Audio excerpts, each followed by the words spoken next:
సమస్త విధమైన మంచితనం. ఏమిటట? వెలుగు ఫలం అంటే ఇదేదో లావుగా తెల్లగా ఉండదు. ఇదేమిటి? మంచితనం అనండి ఒకసారి. ఎంత ఉందంటారు మనలో?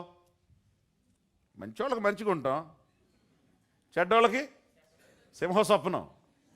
అంతేనా? నీకు లోకానికి డిఫరెన్స్ ఏముంది? పెద్ద పెద్ద డిఫరెన్స్ ఏముంది? నువ్వు దుష్టుని శిక్షించే లెక్క అయితే, మంచోడిని రక్షించే లెక్క అయితే, క్రైస్తవుడికి లోకస్తుడికి తేడా ఏంటి? నీ ప్రభు దుష్టుణ్ణి శిక్షించి మార్చలేదు, నీ ప్రభు దుష్టుణ్ణి ప్రేమించి మార్చాడు. ఆయన డొక్కలో పొడిచినటువంటి సెన్సీరియన్ శతాధిపతి యేసుక్రీస్తు సిలువను ఇంప్లిమెంట్ చేసిన, అధికారం పొంది ఈ శిక్షా స్మృతిని తీసుకురావడానికి పనిచేసిన, పిలాతు దగ్గర నుంచి గొల్గోత వరకు నడిపించినటువంటి శతాధిపతి చివరికి బ్రతుకున్నాడో లేదో టెస్ట్ చేద్దామని చెప్పి డొక్కలో నుంచి గుండెల్లోకి బల్యంతో గుచ్చినటువంటి ఈ యొక్క రాణు వ్యక్తి, ఈ యొక్క రోమా అధిపతి గుడ్డి కన్నంట ఆయనకి. ఏమిటంటే ఆయనకి? ఆయన ఒక్కంటుతో చూసి పొడిచాడు. ఆ డొక్కలో నుంచి కారినటువంటి కొద్దిగా రక్తం, మిగిలినటువంటి నీళ్లు ఏమైనాయి అంట? ఆ కళ్ళ మీద, ఆ కంటి మీద పడింది, చిమ్మింది అట. కంటి మీద పడింది, వెంటనే కన్ను ఓపెన్ అయింది.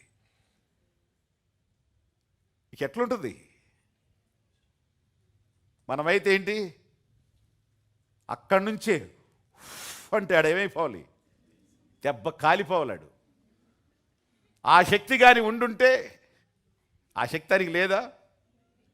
రేపు నోటి ఊపిరితో యుద్ధం చేసి ఆయనకి ఆయన వదలలేడా? చెప్పండి, వదలగలడు కదా. కానీ ఆయన ఆ దుష్టుణ్ణి, ఆ మూర్ఖుణ్ణి, ఆ పొడిచిన వాడిని కూడా చివరి తన ప్రాణం విడిచేటప్పుడు కూడా ఆయన స్వస్థపరిచి చచ్చిపోయాడు. ఆ వ్యక్తి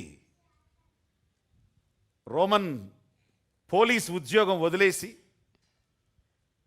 యేసుక్రీస్తును అంగీకరించి ఒక మిషనరీగా మారి ఇంగ్లాండ్ దేశానికి ఆయన మిషనరీగా వెళ్ళాడు.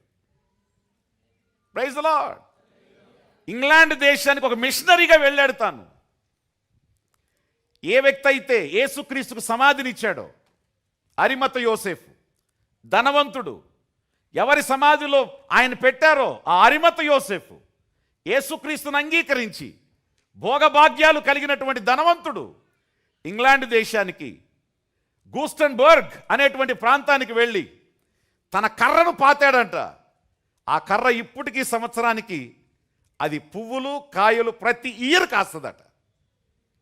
అక్కడికి వెళ్ళి ఆయన సువార్త ప్రకటించి ఆయన చచ్చిపోతే, నేను చరిత్ర చూశాను, యేసుకు సమాధి ఇచ్చిన వాడి యొక్క సమాధి ఎట్టా జరిగింది అని ఆలోచించాను.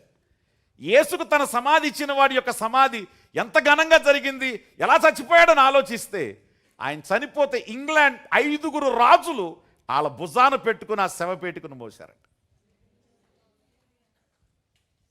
తన కోసం తొలిపించుకున్న సమాధిని యేసుకు ఇస్తే, ఆయన సమాధిని, ఆయన పెట్టిని రాజులు మోశారు. దేవునికి స్తోత్రం.